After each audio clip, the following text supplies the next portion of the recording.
वह भूतनी नहीं, मेरे लिए भगवान थी। बात बहुत पहले की है। एक बार रमेसर काका अपने बेटे से मिलने लखनऊ गए हुए थे। वे शाम को लगभग 4 बजे लखनऊ से ट्रेन पकड़कर मखरेरा के लिए रवाना हुए। मखरेरा पहुंचने में रात के करीब 10 बजे गए। मखरेरा पहुंचने के बाद उन्होंने सोचा कि शायद इस समय टिकरिया जाने के लिए कोई गाड़ी मिल जाए।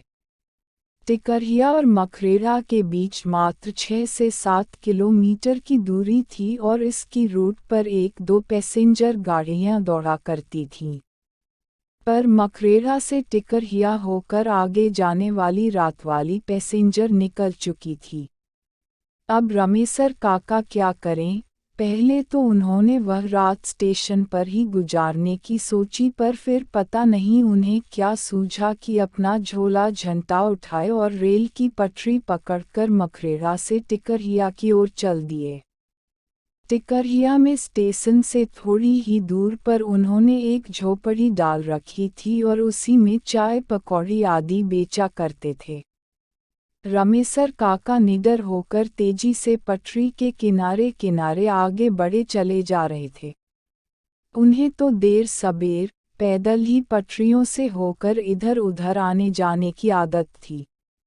अस्तु उस काली रात में भी वे तेजी से ऐसे बड़े चयाले जा रहे थे जैसे दिन का प्रकाश हो। अभी रमेसर काका लगभग 1 किलोमीटर तक बढ़े होंगे। तभी उन्हें पटरी के बीच एक बकरी मैनमियाती हुई नजर आई। उन्होंने पास जाकर देखा तो एक बकरी जिसके गले में पगहा बंधा था और वह पगहा पटरी के बीच में फंस गया था। पहले तो रमेसर काका के दिमाग में यह बात आई कि आखिर इतनी रात को यह बकरी यहाँ कैसे आ गई, और अगर कोई लेकर आया था तो इसे छोड़कर क्यों चला गया। खैर रमेसर काका ने और अपने दिमाग पर जोर न डालते हुए उस बकरी के फंसे पगहे को निकालने की कोशिश शुरू कर दी। पर पगहा इस तरह से फंसा हुआ था कि निकलने का नाम ही नहीं ले रहा था। इसी दौरान उस लाइन से होकर एक मालगाड़ी धीरे गति से आगे बढ़ रही थी। रमेसर काका उस बकरी के पगहे को निकालने में इतने मशगूल थे कि उन्हें आती हुई ना मालगाड़ी की सुध थी और ना ही उन्हें उसकी आवाज़ सुनाई दे रही थी।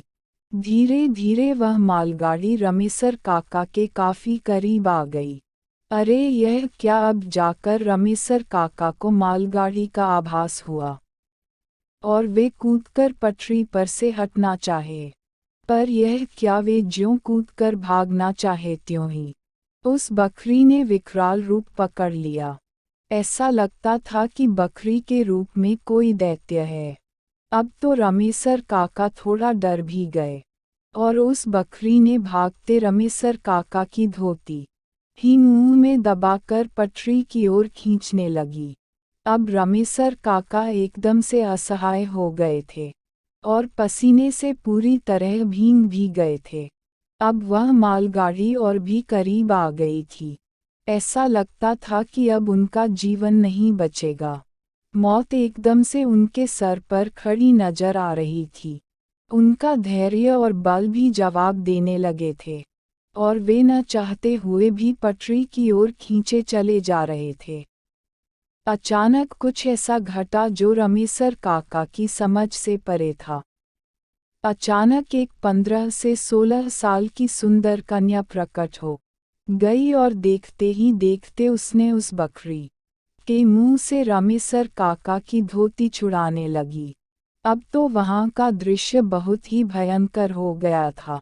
रमेसर काका पूरी तरह से डरे सहमे थे, पर इस किशोरी के आने से उन्हें थोड़ी राहत मिली थी।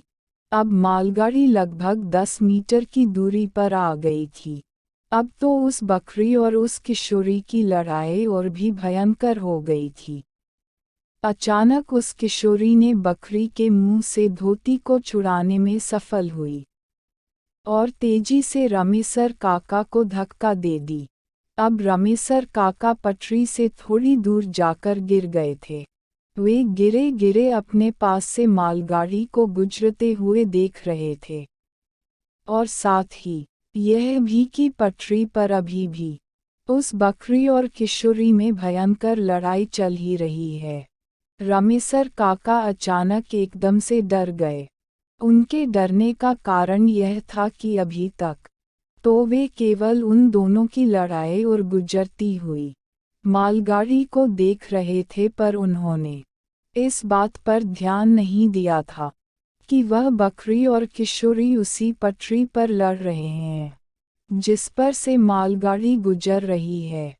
पर इन दोनों को इससे कोई फर्क नहीं पड़ रहा था, और ना ही वे दोनों मालगाड़ी के पहियों के नीचे आ रहे थे। और कभी कभी नीचे भी आते तो भी कोई फर्क नहीं पड़ता। अब तो रमेसर काका एकदम से पीले पड़ गए, पर उन्हें इस बहादुर भूतनी लड़की के बारे में पता था। उन्होंने कई लोगों से इस बहादुर भूतनी के किस्से सुन चुके थे, जो रेलवे लाइन के आसपास मुसीबत में पड़े लोगों, जानवरों आदि की जान बचाती रहती थी। अब मालगाड़ी गुजर चुकी थी, पर उन दोनों की लड़ाई अभी भी जारी थी। अचानक लड़की ने कसकर उस बकरी के पगहे को उसके गले में लपेटकर खींचना शुरू किया। ऐसा लगा कि उस बकरी का गला पूरी तरह से दब गया, और वह एक भयंकर आवाज में मियाई। लड़की को पता नहीं क्या सूझा कि उसने उसका पगहा छोड़ दिया। पगहा छोड़ते ही वह बकरी मियाते हुए पता नहीं कहाँ गायब हो गई। अब वह लड़की धीरे धीरे रमेसर काका की ओर बढ़ने लगी। रमेसर काका थूक सटक लिए, उन्हें डर भी लग रहा था, पर उन्हें यह भी पता था कि यह भूतनी उनका बुरा नहीं करेगी। भूतनी धीरे धीरे रमेसर काका के पास पहुंची। रमेसर काका अब उठकर बैठ गए थे। लड़की ने हाथ देकर रमेसर काका को उठाया और दूर पड़े उनके झोले को लाकर दे दी। अब रमेसर काका थोड़ा सहज हो गए थे। लड़की ने उन्हें अपने साथ साथ चलने के लिए कहा। अब रमेसर काका उस लड़की के साथ तेज कदमों से पटरियों पर बढ़े चले जा रहे थे। कुछ दूर चलने के बाद अचानक रमेसर काका उस लड़की का हाथ छोड़ते हुए थोड़ा हकलाकर बोले, बेटी, तू कौन है और इतनी रात को इस सुनसान जगह पर क्यों घूम रही थी? लड़की पहले तो थोड़ा सिसकी, पर फिर संभल कर बोली, काका, 5 से 7 साल पहले मैं अपने माता पिता के साथ इसी पटरी के किनारे एक मढ़ई में रहती थी। मेरे माता पिता छोटे मोटे काम करके गुजारा करते थे। मैं बकरियों को चराने का काम करती थी। अचानक एक दिन मेरे इसी बकरी, जो मुझसे लड़ रही थी, का पैर पटरी में फंस गया। तभी एक ट्रेन भी आ गई। मैंने उसे बचाने की बहुत कोशिश की, और इस कोशिश में इस बकरी के साथ मैं भी भगवान को प्यारी हो गई। इतना कहने के बाद वह किशोरी फूट फूट कर रोने लगी। अब रमेसर काका की हिम्मत थोड़ी बढ़ी और उन्होंने प्रेम से उस किशोरी के सर पर अपना हाथ रख दिया। किशोरी थोड़ी शांत हो गई। कुछ देर चुप्पी छाई रही। फिर रमेसर काका ने पूछा कि बेटी, पर वह बकरी मुझे मारना क्यों चाहती थी? इस पर उस किशोरी ने कहा कि दरअसल उस बकरी को लगता है कि उसकी जान ड्राइवर ने ले ली थी, और उसके बाद से वह हमेशा इंसान को मारने की कोशिश करती है। जबकि मैं उसे बार बार समझाने की कोशिश करती हूँ कि उसकी और मेरी मौत उस ड्राइवर के वजह से नहीं, अपितु उसकी बकरी की गलती से हुई थी, पर वह किसी भी कीमत पर यह मानने को तैयार नहीं है। बातों ही बातों में रमेसर काका उस किशोरी के साथ टिकरिया स्टेशन के पास पहुंच गए। लड़की ने कहा कि काका, अब आप चले जाए, मैं इसके आगे नहीं आ सकती। पर रमेसर काका ने उससे कहा कि बेटी, तुम बहुत ही अच्छी है और मैं चाहता हूँ कि तुम भी मेरे घर चले, मेरी बेटी जैसी रहे। काका की इन बातों को सुनकर वह किशोरी थोड़ी भावुक हुई। पर ऐसा नहीं हो सकता कहकर जाने लगी।